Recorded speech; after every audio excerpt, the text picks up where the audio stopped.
Hey guys, Black History Month's almost done, so I'm gonna give you a couple more people that I definitely think you should know about.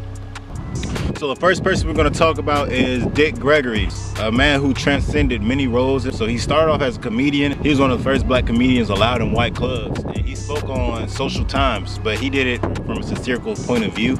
So he made a lot of jokes, he made people laugh, and he learned like through laughter you can still cause a political change. Like I said, he was a comedian for a while and then became a social activist. One speech I heard from him, it was about in 1968. It was just after the Democratic National Convention in Chicago. It was the Democratic Party had theirs in Chicago that year. Well, this was around the hippie movement was like really into fruition. They was like, you know, forget the man, you know, fight the power. White kids, not black kids, white kids were out there.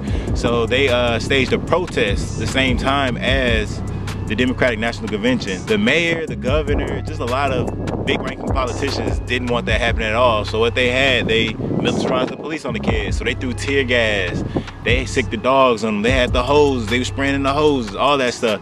And it was crazy because it was a peaceful protest. Out of the peaceful protest, it was about 3,000 people actually participating and 10,000 people got injured. 7,000 people were just bystanders. They just lived in the neighborhood, well, in the area of Chicago that it happened. So he was talking to them and he was like, they do this to y'all, what do you think they're doing to us? What do you think they've been doing to us? So this is just an eye-opening thing, America. And he was talking to really the young college kids. And it was crazy because it was in 1968, but a lot of stuff still rang true to 2018. Unfortunately, Professor Gregory died last year around my birthday. I want to say August 19th. My birthday is August 18th. So he died August 19th. So rest in peace to him, rest in power. He has a lot of kids. I want to say he has 7 or 8 kids. But yeah, I'll leave some links to some interviews and some stuff he's done. He's a funny guy, like a really funny guy. He was old as hell, but he still had his wits about him.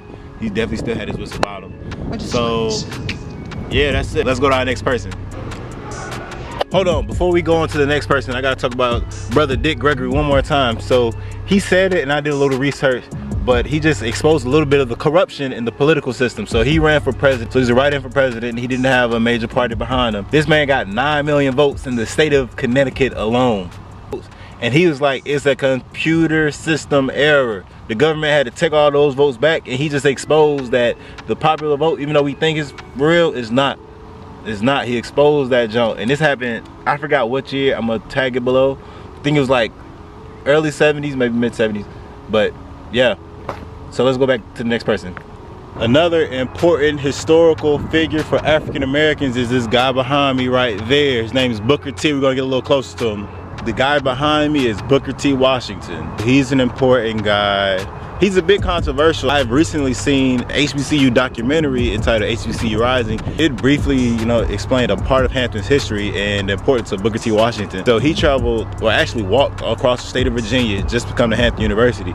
And one thing about Hampton University back in the 1800s, they had the white glove test.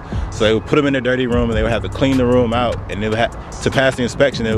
Somebody would come in, put a white glove on, and just flick their finger. If it comes out clean, they're good. It was dope by him. He really believed in education. That was something that could propel him into a better lifestyle. So he cleaned the room really, really well, passed the white glove test, and he worked his way up, started from the bottom, worked his way up so high, he actually became the #2 in charge right after General Armstrong, the founder of Hampton University. So after he did that, he went on to went on to like be the president of Tuskegee University and really push that forward. Now, the reason I said he was controversial was because this is back in the time, you know, slavery just ended, so the African-American population wasn't as educated. And so him and Armstrong definitely both believed that African-Americans only could work. They can only use their hands. They can get good at trade skills such as carpentry and roof work, but they couldn't do anything intellectually. So yeah, a couple hundred years ago, I can see where they're coming from, but in 2018, but he's still a great guy to look up to. All right, next. And the last person that we're going to talk about today is Dr. Sebi. So Dr. Sebi really emphasized on the natural, raw, plant, vegan diet. And he said that cures everything. He actually went to court against the Supreme Court in New York for saying that he cured cancer or AIDS. It was one of those, he cured cancer or AIDS. He went to a general court one day and then went to Supreme Court the next day, and he won both battles. But that's something that's definitely not talked about in the main media. He created like the electric diet that really helped people. So I'll post some links to his works down below, but he's a really dope guy. Although he's not African American, he's still definitely part of the African diaspora. And yeah, that's him. So that's today's video. Thanks for watching. Hit those comments below and let me know what you thought. Tavion TV, yeah.